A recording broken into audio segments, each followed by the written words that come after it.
Hey guys, how's it going? This is BillyEatWorld, and today I want to ask you guys whether or not I should buy a gaming PC.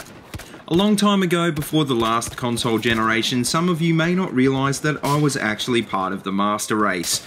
I got my first PC back in 1992 when I was 5, and through till the end of the 90s I can remember that all of my friends owned consoles. I eventually bought into console gaming because, in all honesty, I preferred to play with a controller and I was just getting sick of maintaining Windows. The thing is, neither of these things have really changed, especially the dealing with Windows bit, so I'm trying to figure out whether the pros of owning a gaming PC in 2014 outweigh the cons. Now, before all you master racers immediately head to the comment section to tell me how great PCs are and how terrible consoles are by comparison, I just want to run you through what's going through my head. I can imagine that a lot of other people out there are asking themselves the same sort of questions that I am, so hopefully this video helps you guys to make the right choice as well. Just a note though, to avoid any confusion, this isn't a video for or against PC gaming. I really don't know a whole lot about PC gaming these days, so this video is just to start a discussion on the topic for the benefit of myself and for other gamers looking to buy a PC. Now, before we get into the pros and cons of PC gaming as I see it, I just want to point out that I'm actually really happy with my PS4. I actually also bought a Wii U the other day, which I'm really enjoying as well, and being that I'm a console collector, I'll eventually end up buying an Xbone as well, even if it just sits on a shelf with the rest of my collection. As you probably already know though, the problem with all the next-gen consoles is that there currently isn't a whole lot of games available.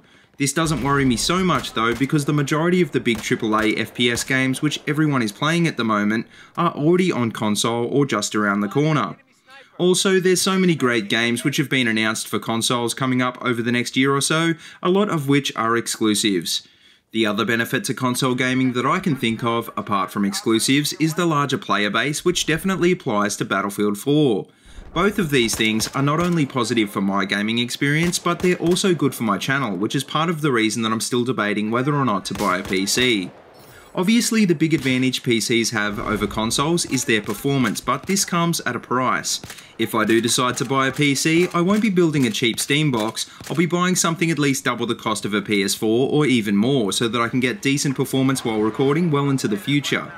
Price isn't really a huge issue though. I could afford to buy a decent PC tomorrow, but then I'm weighing up whether I should spend that money buying an Xbone or maybe a whole bunch of games instead. A lot of people would chime in now and say, well, PCs are better value for money because you can also use them for video editing and a whole bunch of other things. Well, I actually already have a decent Mac to do all that stuff. In fact, it's a quad-core i7 with 16 gigs of memory, and the only reason that I can't game on it is because I don't have a decent video card. Basically, the reason that I'd be building a PC is primarily for gaming, and considering I already own a PS4, you can see why it's hard for me to justify the price. Now, from what I've been told, the graphics on PC are definitely better, but I've also been told that the average human eye can't distinguish the difference between 60 FPS and anything higher. Even if there is a huge difference, considering all of the core features are there in Battlefield and the other games that I play on PS4, I really wonder whether spending a bunch of extra cash on a gaming PC just for better graphics is actually worth it. Normally, max FPS is the key point master racers like to point out about their rigs, so maybe you guys can tell me if you think there really is a huge difference. Now, the last hardware difference that people are bound to bring up is that you can use a keyboard and mouse instead of a controller on PC.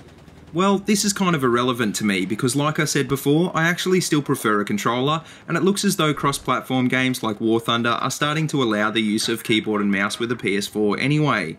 So that leaves me with just the question of games. At the moment, I play Battlefield, War Thunder, and I know for a fact that I'd probably get into Arma and DayZ if I had a PC. I don't really like competitive shooters like Counter-Strike and Insurgency, and I can be pretty sure all the big AAA shooters coming out in the next few years will also be on console. With this channel, I barely have time to play anything but shooters these days, so that leaves me with Arma and DayZ.